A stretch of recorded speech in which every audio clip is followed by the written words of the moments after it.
Felipe, qué gusto tenerte. Primero que nada, se los presento. Él es Felipe García, él es un doctor en psicología, es experto en psicoterapia sistémica, en hipnosis clínica también, en manejo de crisis, en terapia de duelo. Es un catedrático, un profesor que ha escrito una cantidad de libros, ahí le fui sumando y creo que llevas más de 10. Tiene muchos artículos de investigación porque además hace investigación clínica. Así que imagínense qué honor tenerlo con nosotros y realmente, Felipe, hoy vamos a sacar todo tu conocimiento posible para aprovecharlo. Así que primero que nada, la primera pregunta que siempre queremos hacer y queremos saber cómo estás tú, cómo está tu familia, cómo está la situación allá en Concepción, en Chile. Hola, bueno, el gusto es mío, evidentemente, y te agradezco mucho que me hayas invitado a esta oportunidad de poder conversar con ustedes y con tanta gente que está en este minuto conectada en Zoom, en Facebook, en YouTube, entre otras plataformas. En realidad es un honor para mí poder tener esta oportunidad, ¿ya? Y te comento, nosotros aquí en Concepción estamos bien, sí, aquí en Chile la verdad es que la cantidad de contagios es bastante alta en coronavirus, pero la cantidad de muertes es baja, comparada obviamente con otros países.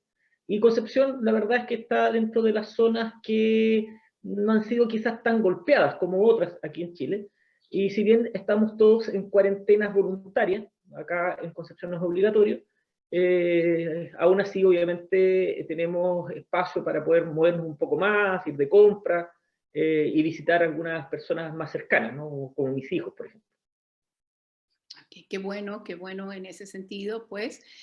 Y Felipe, cuando estaba pensando en este tema y estaba empezando a prepararlo, me encontré con algo muy curioso, ¿no? Me di cuenta que, bueno, viene el mundo, estamos hablando de esta crisis de salud y evitando contagios. Por otro lado, estamos hablando de la crisis de economía y tratando de que la gente, preocupados de que no pierda trabajo, pero al mismo tiempo estamos diciendo, vayan a trabajar. Y entonces, en esta necesidad de buscar el equilibrio, a fin de cuentas, todo lo estamos haciendo, lo comenzamos a hacer para evitar las muertes. Y es de lo que menos se habla, del impacto de las muertes en una situación como la que vivimos, que no es una muerte esperada, natural. Y a pesar de que las civilizaciones nos hemos enfrentado a la muerte, me pasó que me di cuenta que utilizo la palabra muerte, hablo de muerte y se me quedaba aquí la palabra, Felipe. Y me di cuenta entonces, a ver, un momento, ¿cómo voy a hablar de muerte, de pérdidas, de dolor, si yo mismo tengo el tabú de la palabra muerte? Háblanos un poco de eso. ¿Por qué hay civilizaciones, sociedades que quizás se les hace más fácil hablar de la muerte y hay otras que no, que silenciamos, incluso el decir la palabra? Bueno, yo creo que tú has dado un poco en el clavo al señalar que esto tiene que ver con un elemento muy cultural, ¿no? Hablar de la muerte, la verdad es que jamás ha sido un problema en la historia de la humanidad. La relación de las personas con la muerte es una relación fluida, una relación cercana, y la muerte en general está muy presente en tiempos anteriores, ¿no? Pero desde el siglo XX esa cosa empezó a cambiar en algunos lugares, ¿no? Uno de ellos, obviamente, parte de Latinoamérica, en donde de repente la muerte o el duelo fueron temas que no eran a lo mejor buenos temas de conversación. Y se empezó a silenciar, ¿ya? Y prueba de ello es, por ejemplo, lo que tú señalas, de que cuesta hablar de muerte, cuesta decir cómo murió, de qué murió, o que va a morir. Son palabras que cuesta salir de la boca, más aún que uno se reúna con la familia y decirle qué es lo que yo quiero que ocurra cuando yo muera. La familia generalmente va a esquivar un tema como ese, y bueno, usamos muchos eufemismos para referirnos a ello, ¿no? Él perdió la vida, se fue, parque para hablar del cementerio, entre otros, ¿no? Y yo creo que ahí obviamente hay antecedentes culturales, en un momento determinado en que en general estar improductivo era mal visto.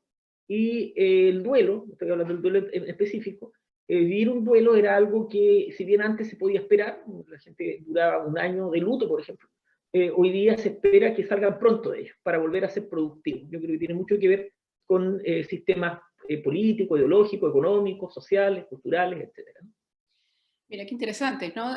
Muchas cosas estás mencionando ahí que las iremos retomando. Y entonces, hablar de la muerte, hacerlo algo mucho más natural. De hecho, es natural. Sin embargo, la muerte, el tipo de muerte que estamos viviendo, no es una muerte esperada natural, es el resultado de una tragedia. Y entonces, con lo primero que nos encontramos es con que no podemos acompañar a nuestro ser querido. ¿Qué impacto tiene eso en justamente el proceso del duelo? Sí, yo creo que desde que los albores de la humanidad tenemos evidencias de que las personas acompañan a sus seres queridos moribundos hasta el último momento. Y hay evidencia obviamente en entierros, en rituales, en cosas que han quedado preservadas que uno puede observar. Por lo tanto, eso ha ocurrido prácticamente en forma continua en la historia de la humanidad. Las personas moribundas son acompañadas y en el momento que mueren son despedidas a través de distintos medios, por ejemplo, el entierro, quemar el cuerpo, entre otros. ¿Ya? Y obviamente lo que está ocurriendo ahora es muy inusual. Yo creo que equivalente a las grandes pandemias en la historia de la humanidad o las grandes guerras, ¿no? En donde el cuerpo prácticamente es tan masiva la muerte que no hay tiempo para acompañar ni para despedir a quienes nosotros perdemos. ¿Ya? Y eso que está ocurriendo hoy día, por lo tanto, parece ser no común y por lo tanto estamos perdiendo un proceso que quizás tenga algún significado también psicológico. Y es por eso, obviamente, que estamos preocupados de esto. Ese significado psicológico, porque es ese momento en el que tú das la mano, en el que tú sientes que tienes una conexión con, quizás estás sintiendo que alivias el dolor del otro y también el dolor propio. ¿Qué emociones hay alrededor? ¿Qué necesidad emocional hay en el hecho de acompañar? Y si no ocurre, ¿qué impacto también emocional puede quedar? Bueno, como he mencionado varias veces, no tenemos muchos estudios del proceso de duelo por coronavirus en general, o por pandemias, porque pandemias como esta, la verdad es que han ocurrido muy inusualmente en los últimos siglos, ¿no? O en el último siglo más bien, ¿no? Entonces no tenemos mucho conocimiento. Entonces, ¿qué es lo que hacemos? Miramos procesos parecidos. Y un proceso parecido es cuando muere alguien con una enfermedad diagnosticada terminal como el cáncer, ¿ya? ¿Y qué hemos observado ahí? Que las personas en general no solamente tienen malestares físicos, sino también tienen malestar emocional, o sea, se sienten solos, tristes, la persona que está moribunda, ¿no? Y la familia tiene la necesidad también de acompañar. Y lo que se ha observado es que cuando la familia acompaña al ser querido que está por morir, eso genera un alivio emocional tanto en uno como en otro, ¿ya? Y por lo tanto es un proceso que ayuda mucho a aliviar el dolor emocional y procesar la muerte y de alguna manera también recuperar luego el sentido para seguir con nuestras vidas. Entonces, la importancia de estar ahí ayuda a procesar. Y quiero hablar antes también de lo que estamos careciendo, de los rituales, esos rituales sociales, ¿verdad? Ese velorio, ese entierro. ¿Por qué primero son tan importantes? ¿No? ¿Qué significado le dejan al ser humano esos rituales? Bueno, los rituales relacionados a la muerte, los más repetidos culturalmente son el velorio, la ceremonia fúnebre, que generalmente tiene tintes religiosos, y el entierro propiamente tal, ¿no? Y cumple una función psicológica importante. La primera de ellas es despedir, ¿no? Físicamente a la persona que muere, decirle adiós al vínculo físico, que es justamente lo que se pierde con la muerte. Y además permite todos estos elementos como simbólicos, religiosos y espirituales que rodean estos rituales, permiten entender la muerte y permiten también modificar la forma de relacionarnos con nuestros muertos. Por ejemplo, después de perderlo, poder seguir relacionados en forma simbólica o espiritual, como señalé anteriormente. Bueno, hoy día lo que está ocurriendo en algunos países, entre ellos España, Italia y Ecuador, sin duda, es que no se están cumpliendo estos rituales, porque es peligroso hacer estos rituales. Es peligroso juntar mucha gente, es peligroso tocarse, y por lo tanto las personas no están cumpliendo con los rituales. Ahora, que no cumplan con los rituales podría generar interferencias en estos procesos psicológicos que estoy planteando. Por ejemplo, uno de ellos es quizás la falta de resignación por la muerte, el sentir que a lo mejor incluso no está muerto, porque no hay evidencia. No lo vimos morir, no lo vimos partir, no vimos su cuerpo, y por otro lado, dificultades para poder revincularnos con nuestros muertos, ¿no? Dificultades para poder relacionarnos posterior a la muerte con ellos, ¿ya? Por cuanto estas creencias, que son tan importantes, no están puestas sobre la mesa en el momento en que nosotros hacemos estos rituales finales, ¿ya? Y entonces ahí, justamente, no tenemos esos rituales y son importantes para irnos recomponiendo, para darle un nuevo significado en esa relación con ese ser querido que ya no tengo. Entonces, ¿qué podemos hacer respecto, por ejemplo, a los rituales? Porque es natural. Los seres humanos desde pues las primeras civilizaciones, ¿verdad? Hemos enterrado de manera natural a nuestro muerto. Entonces, ¿qué es lo que el ser humano puede hacer para poder vivir de otra manera esos rituales? Bueno, al respecto yo he leído posiciones que van desde la más pesimista, señalando que la ausencia de estos rituales o de la participación en la despedida de nuestros seres queridos van a traer problemas serios de salud mental asociados a un duelo complicado. Por ejemplo, trastornos depresivos, trastornos de angustia, trastornos ansiosos, consumo de alcohol, por ejemplo, entre otras, ¿no? Y posturas más optimistas, como la que me aferro a sostener, ¿ya? Y quiero ser optimista en esto, señalando que esta ausencia de rituales sociales va a ayudar a que la gente, de alguna manera, invente, cree nuevos rituales, ¿ya? Que les permitan justamente cumplir con esto, ¿ya? Yo creo en las personas, yo creo en las familias, yo creo en la gente, y siento que ante lo que está ocurriendo hoy día, algo harán para poder adecuarse y vivir el duelo como tienen que vivir, ¿ya? Y en ese sentido hemos visto familias o personas que hacen algunos rituales individuales, ¿ya? Hacen algún gesto para no olvidar a nuestros seres queridos, colocando un altar, buscando una foto, conversando con otras personas que están en la misma situación por redes virtuales, entre otras maniobras cuyo resultado de ello no lo conocemos, insisto, no tenemos forma de conocerla. Pero soy, insisto, optimista con que esto a lo mejor produzca que haya menos duelos complicados de los que uno está en este minuto suponiendo. Muy bien, clarísimo. Entonces, es decir, el ritual nosotros de manera individual nos las podemos arreglar dentro de casa para generar ese altarcito, ese espacio sagrado, ese espacio especial, porque tenemos que saber y entender o recordar que la muerte es sagrada y de alguna manera lo sagrado no se negocia con lo cotidiano, con lo secular, es decir, no nos vamos a conformar con ver solo una persona ahí y haciendo el entierro. Entonces, necesitamos revalorar, encontrar un nuevo lugar para ese ritual. Y lo que estás diciendo es nos dejas en libertad de hacer nuestro ritual.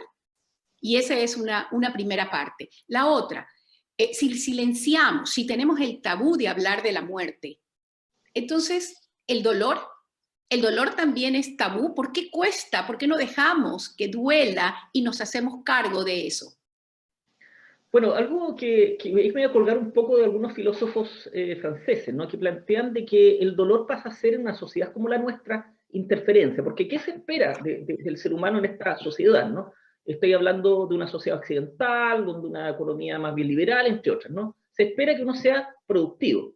Que uno sea productivo significa obviamente que produzca y que el objeto de la producción permita consumir, porque esto se mueve en la medida que uno produzca y consume, ¿no?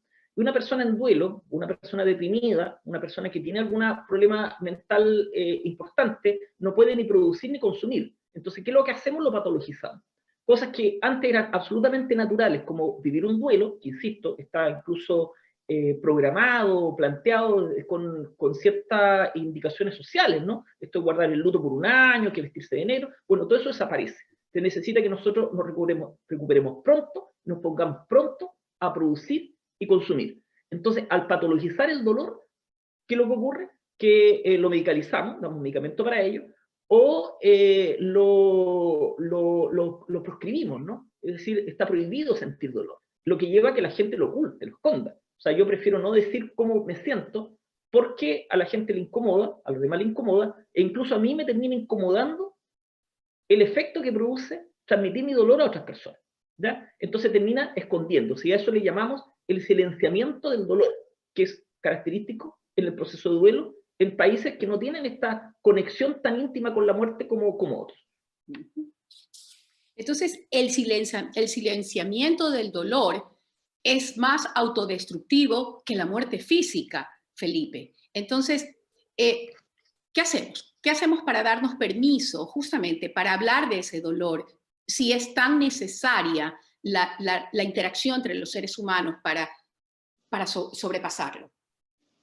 Yo creo que, en primer lugar, tenemos que ser partícipes de los rituales del duelo o crear nuestros propios rituales cuando eso sea requerido, ¿no? Y tenemos que ser partícipes todos, ya los niños, los adultos, las familias, nadie puede estar excluido de ello, porque no es malo sentirse mal cuando perdemos a un ser querido, ¿no? Hay gente que me pregunta, bueno, pero ¿qué hacemos qué le decimos para aliviar su sufrimiento? Es que no hay nada que decir para aliviar el sufrimiento. El sufrimiento en estas condiciones es necesario, porque de alguna manera nos indica que algo importante para nuestra vida los hemos perdido y nos lleva y nos impulsa, por lo tanto, a reorganizarnos. Entonces no hay nada que tengamos que decir para aliviar el sufrimiento. El sufrimiento en estas condiciones es algo que tiene que ocurrir. ¿Ya? Tiene que ocurrir. Tenemos que pasarlo mal en el fondo, ¿no? De distintas maneras, pero es algo que tenemos que hacer. Mira, tenemos que pasarlo mal, muy bien. Y entonces tenemos que pasarlo mal y ahí podemos pensar, bueno, ¿cómo dejo pasar mal a un niño? ¿Cómo dejo pasar mal a un joven, a un adolescente? Y entonces me lleno de, no le he dicho, no le he podido decir, ¿cómo le digo? ¿No? ¿Y qué es lo que tenemos que hacer con ese niño, con ese adolescente? Primero yo creo que tenemos que, obviamente, naturalizar la muerte. Eso significa transmitirle a los niños que las personas mueren y de acuerdo a la edad y a los esquemas que los niños tengan, transmitirle también lo que implica morir, ¿no? Y yo creo que con los niños hay que ser muy frontal, no tenemos que cuidarlos como si fuesen jarrones de cerámica fáciles de romper, ¿no? Los niños se adaptan muy bien y entienden muy bien, en la medida obviamente que uno les explica de acuerdo a las características que tienen. Cuando muere un ser querido, lo que nosotros recomendamos es que el cuidador más cercano disponible, es decir, a veces puede que la mamá esté desarmada y no pueda comunicar nada, pero a lo mejor está la abuela, el tío, o sea, el cuidador más cercano disponible, le transmita al niño la noticia. Y la noticia tiene que ser transmitida directamente, sin eufemismo. No podemos decirle, insisto, salió a caminar, salió a dar una vuelta, está en otro lado. No, tu familiar murió, y murió por esto. Y esto es lo que significa esto, que no vamos a volver a ver físicamente a nuestro ser querido, pero vamos a hacer algo para mantenernos unidos a él o a ella. ¿Ya? Y por otro lado, esa transmisión tiene que hacerse con lo que yo llamo las reglas del consuelo. Y si quiere explico un poco más a qué me refiero con estas reglas del consuelo. ¿Ya? Sí, eso, expliquemos. Las reglas del consuelo, porque fíjate que consolar es algo que a lo mejor no sabemos cómo hacerlo. No sabemos consolar. Y si de paso nos prohibimos hablar de las emociones de tristeza, de muerte, de dolor, de angustia, de sufrimiento, entonces, así que hablemos del consuelo, ¿cómo se aprende a consolar y cuáles son esas reglas? Bueno, nosotros aprendemos primero a ser consolados cuando somos muy niños, cuando somos muy pequeños. ¿Y quiénes nos consuelan?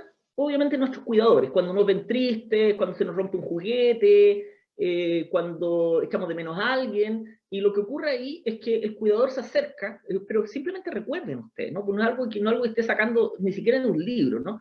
El cuidador se acerca, los abraza, los toca físicamente, le hace cariño en la cabeza, les toma de la mano, al niño lo abraza, le habla en forma muy suave, ¿ya? Con palabras muy suaves, en tono muy bajo, y con una mirada amorosa. ¿Ya? ¿Qué es lo que ocurre? Que el niño aprende, por lo tanto, a responder al ser consolado, porque le produce alivio. Y el niño, por lo tanto, como aprende esto, luego, ya cuando tiene entre 1 y 2 años, cuando ve a un adulto o incluso un objeto que cree que está sufriendo, lo consuela. Entonces es capaz de tomar la muñeca que se le rompió el brazo y hacerle cariño, hablarle suave, hacerle cariño en la cabeza. Y si va el papá o la mamá que está triste, también se acerca y lo abraza, transmitiéndole este consuelo, evidenciando además que tiene empatía, ¿no? Un niño de menos de 2 años tiene empatía, es capaz de entender el sufrimiento del otro, acercarse y consolarlo. Bueno, esto mismo que aprendemos de niño es lo que a lo mejor necesitamos de adultos. Aprendemos primero a recibir, luego a entregar, y cuando estamos en un proceso de duelo necesitamos recibir y también necesitamos entregar consuelo. Y como insisto, tiene que ver con 3 claves. Primero, el contacto físico, ¿ya? El tomar de la mano, el hacer cariño, el abrazar. Segundo lugar, un tono de voz calmado, bajo, suave, lento. Y tercer lugar, una mirada que yo dije amorosa, que esta mirada como bueno, el apellido es lo mismo, ¿no? Mirada compasiva, ¿no?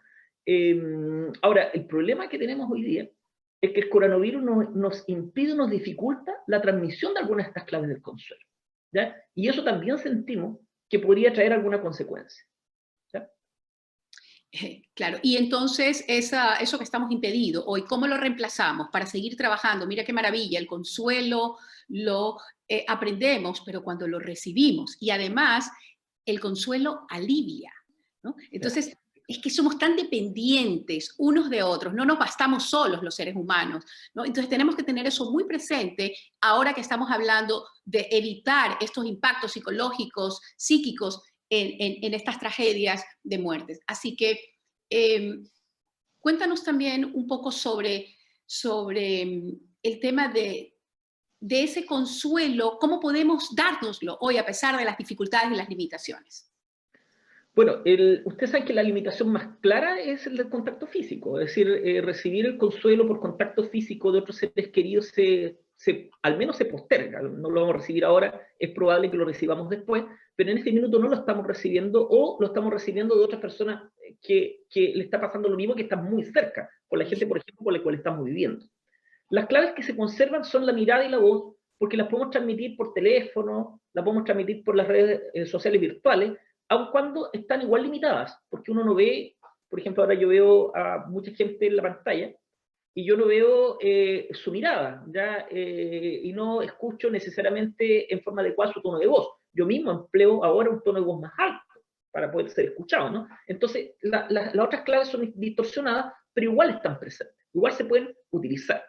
Pero falla el contacto físico. Entonces, ¿qué es lo que sugerimos? O sea, obviamente las personas sí son capaces de salir de muchos problemas sin compañía, ¿ya? Las personas sí son capaces de hacerlo.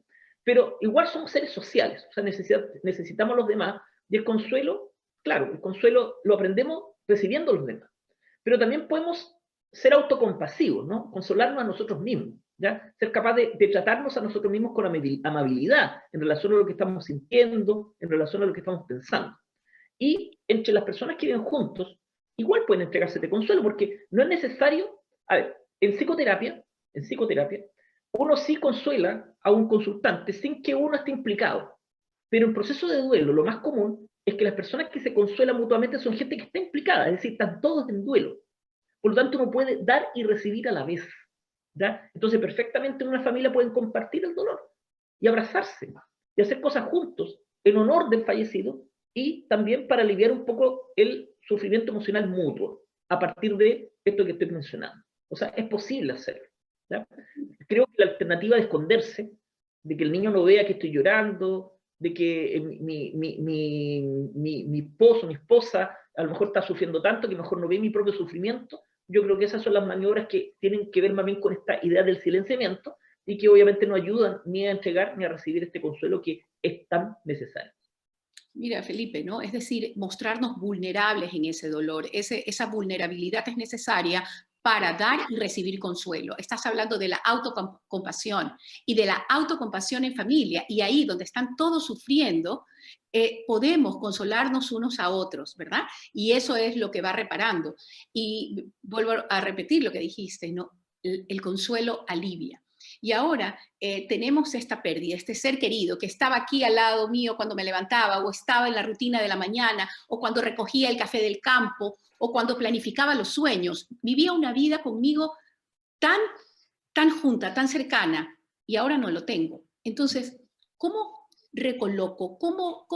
¿Dónde lo puedo poner ahora en esta vida sin esa persona? Ya, tú has planteado además dos claves muy importantes en la elaboración de un duelo, ¿ya? Una es cómo yo logro retomar las cosas que son importantes para mi vida luego de una pérdida significativa, en donde probablemente esa persona cumplió un rol. O sea, cómo yo vuelvo a retomar mis estudios, mi trabajo, cómo vuelvo a retomar el cuidado de otros, si estoy a cargo del cuidado de otros, entre otras actividades, ¿no? O incluso el cuidado a sí mismo, ¿no? El aseo personal, el verse bien, el verse bonito, bonita, etcétera, ¿no? Y eso es un proceso que no ocurre de un momento a otro. No es que hay un día en donde esto ocurre y antes de eso no ocurre, ¿ya? Es un proceso que puede tener vaivenes, subidas y bajadas, ¿no? Pero que donde poco a poco las personas, a medida que van procesando su dolor, van retomando aquellas cosas que son importantes. Puede que alguna actividad la revalorice, eso me refiero a que a medida que va pasando el tiempo, yo me doy cuenta que esto que le daba yo mucha importancia, ahora que ya no está esta persona conmigo, ya no tiene tanta importancia, y por lo tanto mejor lo puedo dejar y asumir otra. ¿Ya? Eso es perfectamente factible. Pero es una tarea importante en un proceso de duelo, ¿no? Que es retomar aquellas cosas que para mí son relevantes. ¿Ya? Y lo segundo punto que tú tocas, esto que llamamos recolocación, que es, ya, perdí mi vínculo físico, ya no lo voy a tocar, ya no la voy a tocar, pero eso no significa que vaya a perder el vínculo. O sea, yo puedo seguir manteniendo el vínculo. Y ese vínculo está muy, lo dije al principio, mediado por nuestras creencias religiosas, espirituales, nuestros valores, nuestros símbolos, ¿no? Entonces, claro, quien tiene una creencia religiosa firme, probablemente esta misma creencia le permita entender que a lo mejor está en el cielo, que a lo mejor está a mi lado, que a lo mejor está acompañándome espiritualmente, que quizás me inspira, entre otras cosas, ¿no? Pero cuando esto no existe, o incluso si existe, pero en paralelo a ello, yo puedo seguir vinculándome principalmente con acciones que permitan honrar el recuerdo de mi ser querido. ¿Ya? Incluso con cosas muy básicas, si mi ser querido, imagínense que mi padre es una persona muy generosa, entonces a lo mejor yo en forma de honrarla, lo que yo voy a hacer es ser generoso con otros. Entonces lo tengo a mi lado, pero lo tengo a mi lado como símbolo de valor. Entonces yo, claro, yo voy a donar una canasta familiar, una caja de víveres a mi vecino que está en este minuto en cuarentena y que no está trabajando, pero al hacerlo lo hago obviamente porque necesito ayudar, pero también hay una forma de dar un homenaje a esta persona que perdí que era tan generosa. No lo hago también en honor a él o a ella. ¿Ya? Entonces, y de esa manera yo me sigo vinculando a mis seres queridos. ¿Ya? Fíjate, ¿no? Entonces sí podemos establecer una relación nueva, diferente, un vínculo nuevo. Y eso que esa persona hizo, ese legado no tangible quizá de su vida, ¿verdad? Es lo que hace que nosotros podamos seguir viviendo a través de esas enseñanzas, muchas veces quizás mucho más fuerte, como dices tú, lo tengo más presente, lo recuerdo, ¿qué hubiese querido él de mí? ¿Cuál es el mensaje? ¿No? Y lo que tú dices, o sea, como dice Elizabeth Klumberg, morirse es mudarse a una casa más bella. Entonces, todas esas creencias que tenemos nos ayudan a salir. Ayer que conversaba contigo, ¿no? Te decía, bueno, hay unas prácticas que los psicoterapeutas pueden ayudar y te dije, bueno, escribirle también para reencontrarse, decirle lo que no le dijiste, esas preguntas, ese por qué no le dije en este momento, debía haber, queda tan marcado, ¿no? Y es posible hacer eso. Y por otro lado, yo te dije, no, bueno, y esas cartitas que se queman, y tú me dijiste, parece que eso es lo único que se le ocurre a los psicoterapeutas. Háblanos de eso. ¿Y qué más se le puede ocurrir a los psicoterapeutas? Sí, lo que pasa es que nosotros podemos efectivamente hacer algún tipo de escritura para poder decirle a nuestros seres queridos, obviamente que han muerto, algunas cosas a lo mejor que son importantes. Una de ellas probablemente sea despedirse, ¿no? Es decir, un poco plantear lo que para mí significa haber perdido a una persona importante, ¿no? Pero hay otras cosas además, ¿no? Puede ser también una carta de gratitud, en donde yo le agradezco a mi ser querido todo lo que me enseñó, todo lo que me mostró, ya sea con su ejemplo, ya sea con sus palabras, o quizás cosas que de una u otra forma me sirvieron de inspiración. Y yo puedo escribirle esta carta de gratitud, ¿no? Yo puedo también escribir una carta para otros en el futuro, ¿no? Contándoles quién era esta persona que perdí, ¿no? Diciéndole, te presento a tu abuelo tenía estas características, contar alguna anécdota, entre otras. ¿Ya? O sea, la escritura, la verdad, es que es un recurso terapéutico muy importante que las personas incluso hacen en forma espontánea. O sea, tampoco es necesario ir a un psicoterapeuta para pensar que tengo algo que decir. ¿Cómo sé yo que tengo algo que decir? Porque tenemos que prestar atención a lo que se nos viene a la cabeza, ¿no? Si se nos viene a la cabeza recuerdos, escribamos esos recuerdos, como una forma de hacer una especie de diario de lo que fue la vida del otro, ¿no? Si que lo que se me viene son reproches, bueno, escribamos los reproches, porque a lo mejor necesito expresar mi dolor, o sea, que estoy enojado, estoy molesto, ¿por qué partiste? Yo te necesitaba justo ahora. O sea, en lugar de expulsar estos pensamientos, mejor les prestamos atención y luego lo transformamos en algo más organizado, que puede ser, por ejemplo, una escritura. ¿Tá? Ahora, quiero también dar a entender de que hay gente que no le gusta escribir, o que tiene dificultades para escribir, visuales, motoras. Hay otras formas, ¿no? Yo puedo dibujar algo, puedo pintar algo, puedo incluso algunos consultantes se les ocurre hacer como un listado de canciones, ¿no? Un listado de canciones que recuerden mi vínculo con nuestro ser querido, y ese listado de canciones, ese cassette, ese disco, pues cassette, estoy hablando muy antiguo, ese CD o como quieran llamarlo, lo puedo escuchar también como una forma de vincularme, ¿no? O sea, hay distintas maneras, no es la única manera la escritura, ¿ya? ¿Y qué podemos hacer con esto? Y ahí está un poco lo que hablamos ayer, ¿no? De que podemos hacer un ritual, ¿ya? Esa carta a lo mejor la puedo dejar en un altar, al lado de una vela, Y sí, efectivamente hay mucha gente que recurre al quemar algo, ¿no? Quemar un objeto, quemar una carta, quemar un incienso, quemar algo. Yo le decía, vale, sí, nosotros tenemos muy incorporado la idea de quemar como ritual, a pesar de que en nuestra cultura no quemamos cosas, excepto velas, cuando muere un ser querido. Usamos otros rituales, ¿no? Y quizás lo importante ahí, si somos psicoterapeutas, o los que están escuchando que no lo son, es que a lo mejor pensemos en rituales que hemos usado en otro momento de nuestra vida y que han sido significativos. No solamente rituales asociados a pérdidas, los rituales se usan generalmente para transiciones importantes. Cuando nos cambiamos de colegio, cuando egresamos, cuando nos bautizan, cuando nos casamos, entre otros, ¿no? Y algunos de estos rituales, algunas palabras, algunos lugares son significativos y otros a lo mejor no lo son. Entonces pensemos en estos rituales significativos que contemplan obviamente acciones, espacios, personajes, y podemos replicarlos como forma de elaborar un ritual personal o familiar que nos permita vincularnos con nuestros muertos. ¿Ya? Lo más común con la muerte está asociado al entierro, más que al quemar, ¿no? Pero si para una persona es significativo quemar, porque en otro momento de su vida eso le permitió entender que ya había pasado por esa etapa, por ejemplo, cuando uno entra a psicología, a la carrera de psicología aquí en Chile, hay mucho fuego. Y para uno es importante, porque si yo ahora me voy a convertir en psicólogo y rico, fuego por todos lados, en los rituales como de iniciación de la carrera de psicología aquí en Chile, ¿no? Entonces, a lo mejor si eso fue importante para mí, sí puedo ocupar el fuego, ¿no? Y entre otras. Pero para mí lo más relevante es que estos rituales nazcan de la experiencia de nuestros consultantes, no que nazcan de lo que yo creo que es adecuado para hacer con una persona que viene a pedir ayuda, ¿ya?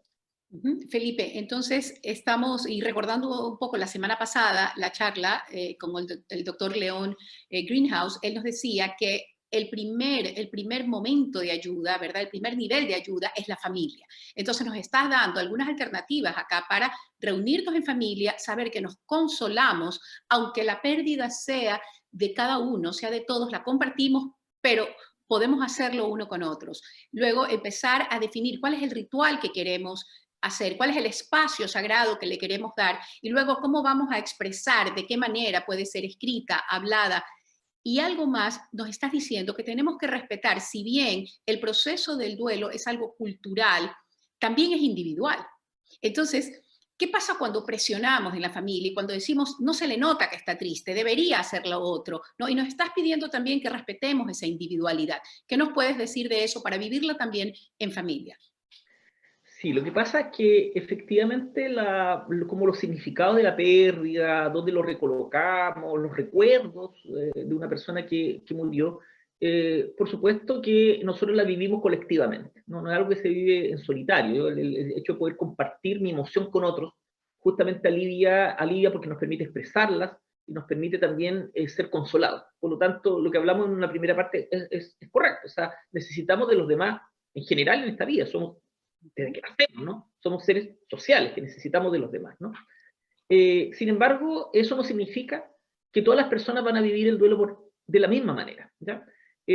Nosotros sabemos que cada persona lo vive a su manera, recuerda hechos distintos, siente emociones distintas, se vincula en forma distinta, y claro, esto puede ser también compartido, pero tiene que ser respetado. O sea, yo no puedo evaluar el duelo de los demás mirando cómo yo vivo mi propio duelo. O sea, perfectamente el papá puede volverse a trabajar de inmediato porque siente quizás que trabajando lo honra al hijo que perdió, ¿no?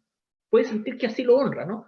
Y claro, yo me siento incapaz de trabajar y no puedo decir, no, entonces no se le nota, no le importó, no, porque cada uno vive su duelo a su manera. Y esto, insisto, puedo compartirlo con otros y tengo que respetarlo como lo viven los demás, ¿no? Y quería volver también, ahora que decías, claro, alguien quiere vivirlo de pronto trabajando porque así lo honra y otro lo puede ver como se te ocurre, deberías estar reposado en casa, tranquilo, llorando esa pérdida. Entonces, el respeto. Siento de alguna manera que estamos, a ratos siento como que estamos en una centrífuga y estamos obligados, ¿verdad?, a seguir, a producir, a trabajar. Y tú decías que, por un lado, sí, tenemos que ser productivos, porque si no somos productivos, y después de un impacto como la muerte, entonces eres una persona que de pronto ya no está valiendo, ya no está sirviendo.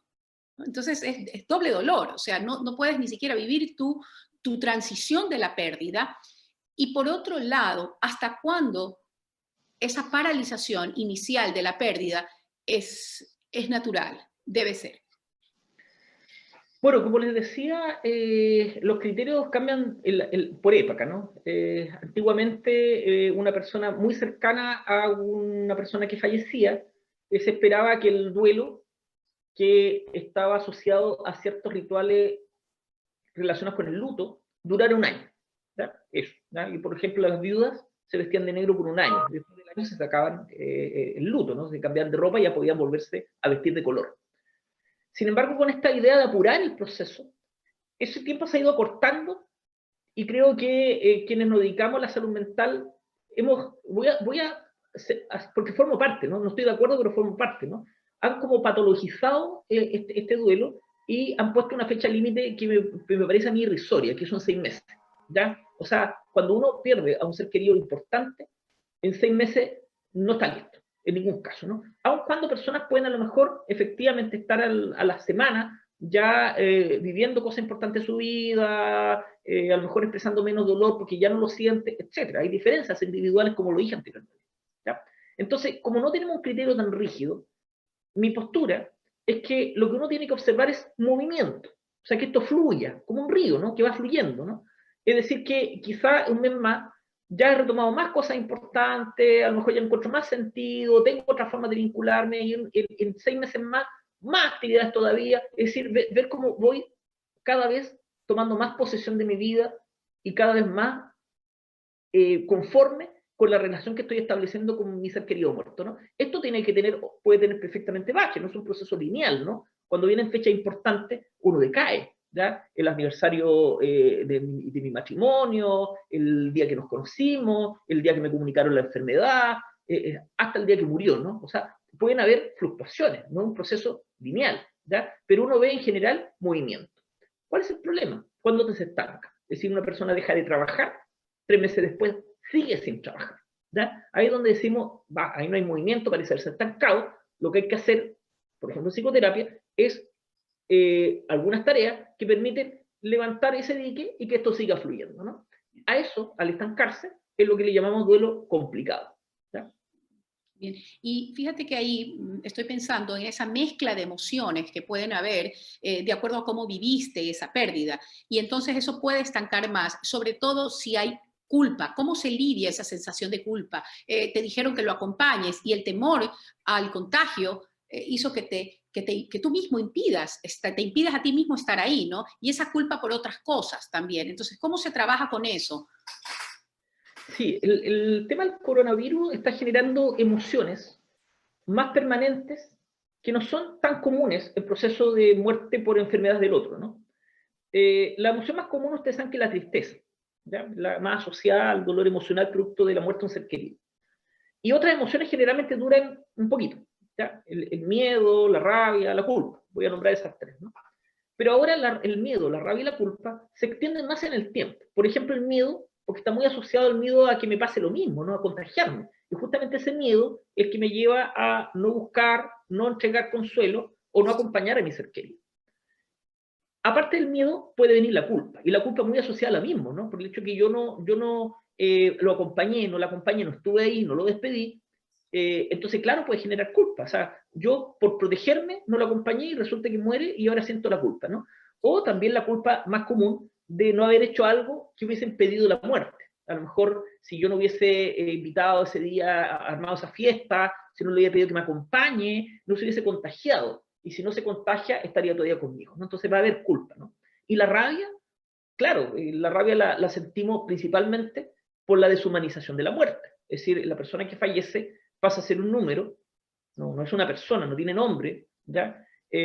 No es despedido por la sociedad como, o sea, yo sentía que eso no merecía. Es una persona que dio su vida por la sociedad, trabajó hasta muy tarde, se desvelaba ayudando a otro y resulta que muere y como que nadie se rescata, como que da lo mismo. Entonces me causa rabia. Y además la rabia provocada por las decisiones que puede tomar el Estado o el personal de salud al quien yo responsabilizo la muerte, que se demoraron mucho para tomar una decisión, que no lo dieron prioridad, que no fueron a buscar el cuerpo, etcétera, ¿no? Entonces, vamos a hacer un cúmulo de emociones que están ahí presentes, y frente a lo cual también tenemos que hacernos cargo. La primera acción de hacernos cargo es comprender y aceptar ese malestar y esa emoción, ¿ya? Es comprenderla, entender por qué están ahí, porque no están ahí porque sí. No es una emoción que se le ocurrió entrar en su cuerpo porque sí, o sea, está haciendo algo ahí, ¿no? Cumple una función. Generar las emociones en nuestra vida cumplen funciones, ¿no? Y segundo, aceptarla, ¿ya? No rechazarla, ¿ya? Obviamente uno no quiere a lo mejor sentir culpa, pero si yo trato de rechazar la culpa, decir no, no, no, no, no, y está ahí presente, entonces yo creo que lo que corresponde es aceptarla y conversar de ella. Es decir, hablemos de la culpa. Cuando llega un consultante, un paciente, a mi consulta, y me dice que se siente culpable, yo no le digo, es que no tienes por qué sentirte culpable. Yo le digo, hablemos de esa culpa. Conversemos acerca de ella. ¿Qué está haciendo ahí? ¿Qué te dice? ¿Qué te produce? ¿Qué te hace pensar? ¿Qué cree que quiere de ti? ¿Ya? Entre otras preguntas, de tal manera poder comprender la relación de esa persona con las emociones que está sintiendo. ¿Ya? Y de esa manera también las procesamos, las permitimos, las procesamos, y a lo mejor desde ese minuto estas emociones a lo mejor ya no necesitan seguir estando y prefieren retirarse o apaciguarse un poco. ¿Ya? Entonces, Felipe, no nos adueñamos de las emociones de nadie, sino que dejamos que las personas expresen sus emociones. Esa es una manera de aliviar. Y en esa conversación, ya sea con un profesional, ya sea con tu familia, como nos estás diciendo, ahí empieza a haber una nueva construcción, sin adueñarnos, sin decir, no tienes por qué sentir eso. Lo contrario, corresponde con la realidad que tengas esas emociones. Hablemos de ellas. Y ahora me llevas a las personas de la salud. Seguramente también ellos han perdido familiares, algunos sí, algunos no. Pero ellos están enfrentando la muerte de una manera distinta. Ellos están enfrentando la muerte con una impotencia desde su vocación es curar. Y sabemos que no pueden curar a todos en otras enfermedades, pero en este caso es algo muy difícil de entender, de esa impotencia de los recursos, ¿no? De esa vida ahí adentro de los centros de salud que sobrepasa todo. Entonces, y que están mirando esa cantidad de muertes. ¿Qué pasa con ellos? ¿Qué efecto puede haber? Bueno, tal como tú dices, el personal de salud está tan expuesto como nosotros a todo lo que estamos hablando. Están expuestos a enfermarse, están expuestos al encierro obligatorio, están expuestos a la muerte de un ser querido, entre otros, ¿no? Y por lo tanto tiene todos nuestros, digamos, estresores, ¿no? Sin embargo, tiene otros adicionales, ¿no? Que nosotros en general no tenemos, que es, por ejemplo, la obligación de ayudar a otro, la obligación, obviamente, no me refiero a que estén con una pistola en la cabeza, ¿no? Sino la obligación de su profesión, de ayudar a otro, y no puede hacerlo, ¿ya? También está el hecho de tomar decisiones éticas que le van a pesar mucho. Por ejemplo, que voy a privilegiar atender, a actuar a esta persona y no a esta otra. Y esa decisión, que no es fácil, lleva a que muera uno y el otro sobreviva. Entonces, ¿cómo lo hacen con eso? Tienen una presión extra, ¿no? La presión extra de estar mucho más expuestos al contagio, porque viven cerca del contagio. Y la presión relacionada con que finalmente muchas de las personas que están intentando ayudar mueran, ¿ya? Y luego, más encima, atender y escuchar el dolor de la familia, y a veces incluso ser el depositario de las emociones de la familia. O sea, la rabia de esa madre se va a dirigir probablemente contra este profesional o personal de la salud, ¿ya? Entre otras, ¿no? Tienen muchos elementos que sobrecargan el rol de un personal de salud, de tal manera que los estudios previos que se han hecho en relación a pandemias, donde hay muchas publicaciones hoy día que estamos revisando, muestran que la población más vulnerable a sufrir trauma producto de la pandemia es el personal de salud, por sobre cualquier otra profesión. Mira, perdón. O cualquier Sí. otra cosa. Trauma, ¿no? Entonces, cuando hablamos de trauma, hablamos de una herida psíquica en la cabeza o una herida en el corazón. Y entonces la responsabilidad, tener que hacernos cargo también como sociedad, como Estado, de ellos, tenerlos ahí presentes, ¿verdad? Hablar de, sí, la crisis de salud, el equilibrio con la economía, el equilibrio también viene de esa necesidad de cuidar la salud emocional de todos. Y ellos que están cuidando de nosotros. ¿qué le dirías a un educador? A un educador que va a regresar a las aulas, por ahora virtuales, pero va a tener la oportunidad también de ver la expresión de esos niños y de esos adolescentes, y seguramente va a ser difícil también entender, porque la actitud que tendrá será exhibitoria, será en silencio. ¿Qué es lo que va a ver y cómo debe actuar un educador? ¿Cuál es su rol? Yo creo que, bueno, yo creo que hay dos fases ahí, ¿no? La fase online del educador con sus alumnos en un medio como el que estamos ocupando ahora, en donde es como muy difícil captar las diferencias, ¿no? Porque yo, por ejemplo, los veo ahí nuevamente los rostros de la plataforma Zoom y no podría saber qué hay detrás de cada rostro, no conozco la vida de cada uno de ustedes, ¿no? Entonces, eh, se hace más difícil poder pesquisar y ayudar. Y probablemente lo que haya que ocurrir ahí es que quienes yo sienta que pueden estar en una condición de mayor vulnerabilidad, porque sé que falleció un ser querido, por ejemplo, en ese alumno, probablemente generar algún tipo de diálogo más íntimo, probablemente una videoconferencia de a dos, ¿no? Para poder escuchar y permitir que este niño, este chico, chica, exprese lo que le está ocurriendo, ¿ya? Y por lo tanto estar ahí pendiente de lo que puede suceder ahí, ¿no? En la fase posterior, de vernos cara a cara, va a ser más fácil, ¿ya? Va a ser más fácil pesquisar. ¿Por qué? Porque voy a ver los cambios de comportamiento. Este chico que era tan alegre ya no tira tanto un chiste, este niño que era muy tranquilo ahora parece que no deja de moverse, este niño que tenía buen rendimiento ahora ha bajado todas sus notas, que son indicadores de que algo está ocurriendo. Los niños cuando se deprimen no necesariamente expresan su depresión como lo hace un adulto. Generalmente puede hacerlo en forma externalizante, eso me refiero a cambios de comportamiento, baja rendimiento, se ponen agresivos, entre otros, ¿ya?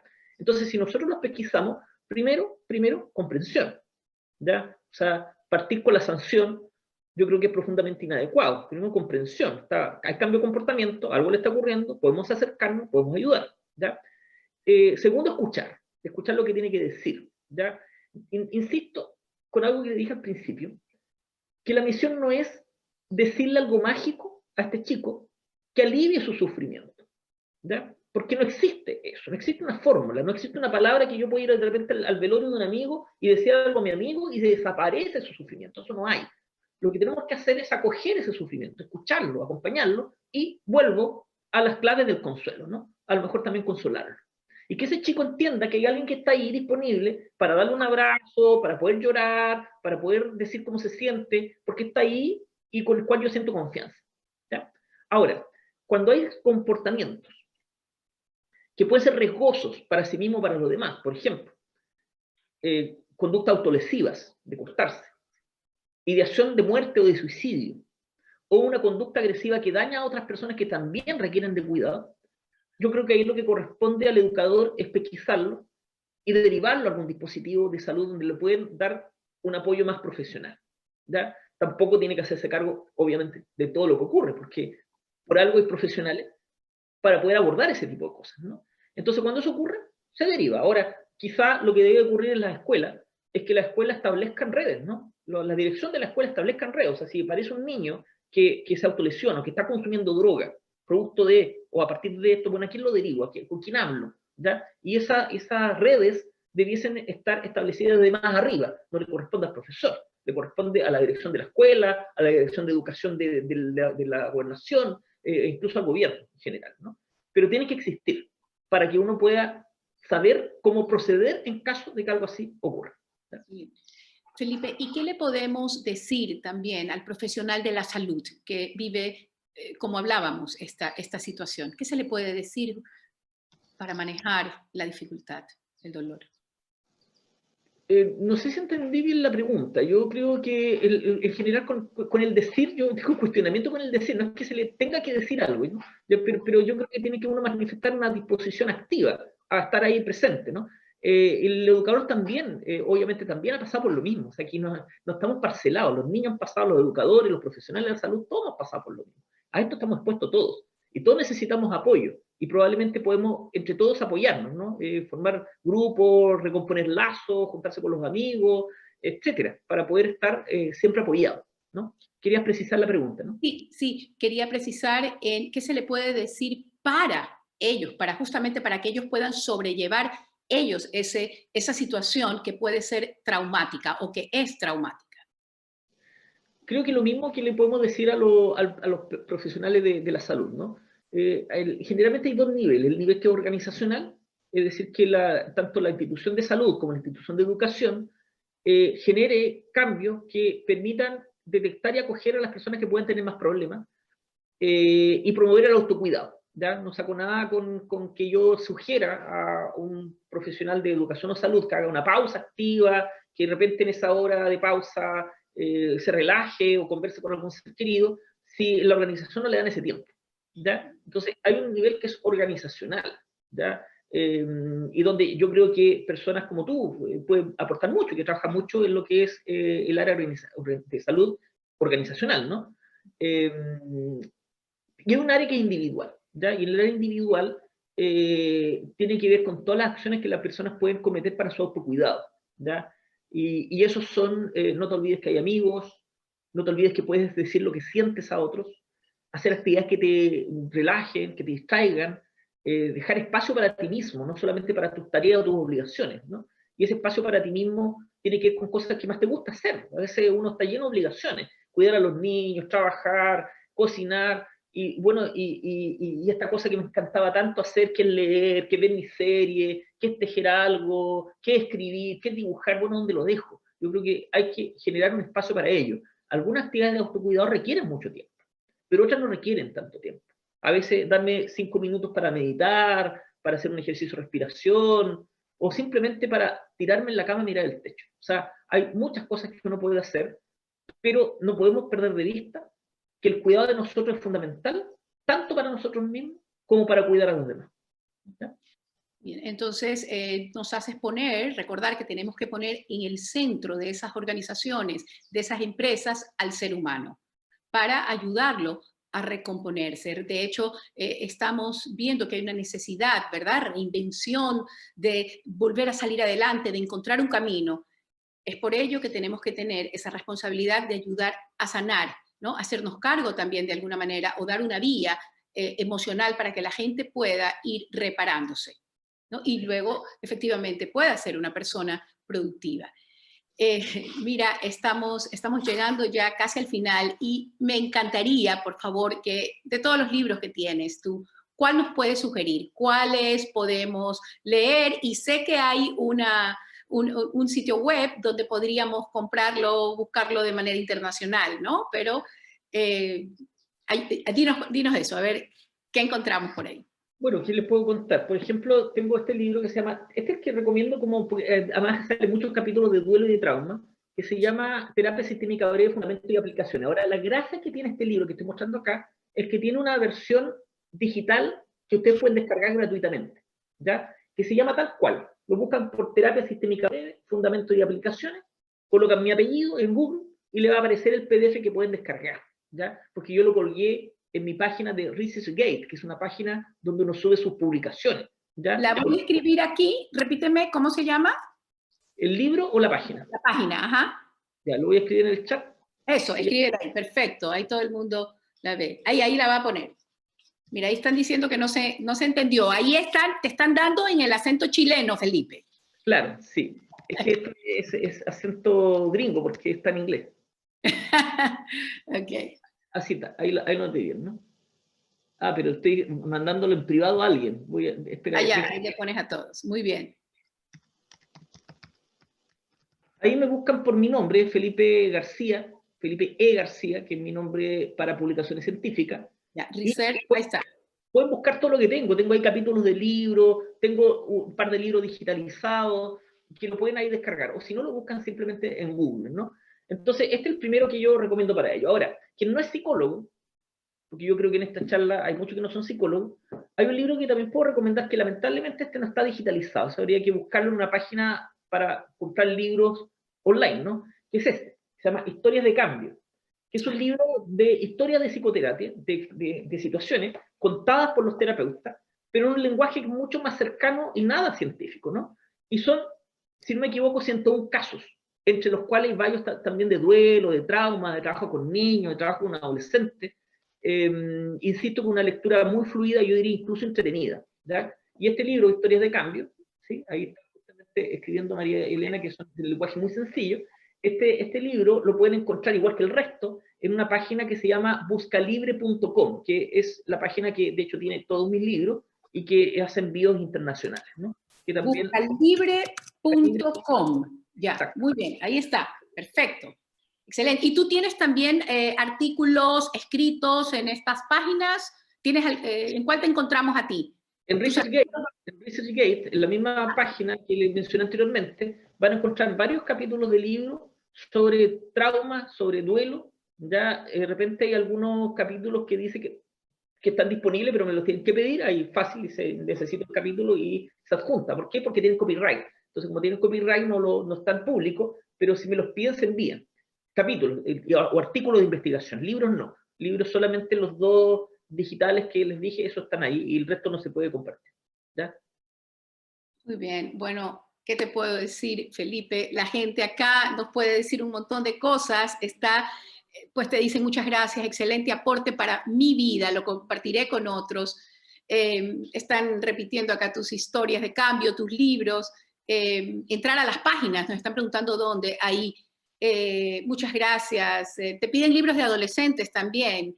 Gracias, bendiciones. Te están deseando lo mejor, Felipe, realmente, de verdad, desde el fondo de nuestro corazón, de acá de Ecuador y de todos estos países que se han juntado, de Perú, de Colombia, de México, de Chile, de Brasil, y seguramente hay más ahí que ya no alcancé a leer, de verdad, desde el fondo de nuestro corazón te agradecemos. ¿Por qué? Porque hemos normalizado. Yo me he liberado, ya no se me quedó aquí la palabra muerte, la puedo decir, la puedo expresar, y eso nos trae la posibilidad de poder hablar de todas esas emociones. Tenemos que recordar que en la medida que hablamos con otro, que nos consolamos, aunque la pérdida sea mía, yo también puedo consolar a otro. Y cuando el otro me consuela, entonces ahí me recompongo, de a poco. No hay que ponerle una fecha de caducidad, hay que estar atentos a no paralizarnos, pero tampoco hay que empujar a la gente a ese vértigo, a ese vacío de hay que producir. Tenemos que vivir nuestros duelos. Tenemos como empresas, como organizaciones, que hacernos responsables del ser humano. Felipe, tú nos has hecho ver que básicamente el equilibrio entre la crisis de salud y la economía está en el amor. Es poner en el centro al ser humano. Dependemos unos de otros, nos necesitamos unos a otros para salir del dolor. Y ahora que estamos por salir a recomponernos, a ordenar nuestra vida, tenemos que estar muy conscientes de esa responsabilidad de cuidarnos para reducir al mínimo el número de muertes y aumentar el consuelo. Muchísimas gracias, un abrazo grande, Felipe. Gracias a todos ustedes también por la atención, por estar ahí escuchando, por los mensajes que me imagino que los leeré después, porque al grabar Zoom queda el chat, ¿no? Si me lo pueden enviar ahí para poder leer lo que cada persona escribió y preguntó, ¿ya? Muchísimas gracias y seguro que vamos a seguir contando contigo porque vamos a tener que recomponer algunas cosas después. Un abrazo fuerte. También para ustedes. Muchas gracias. Gracias.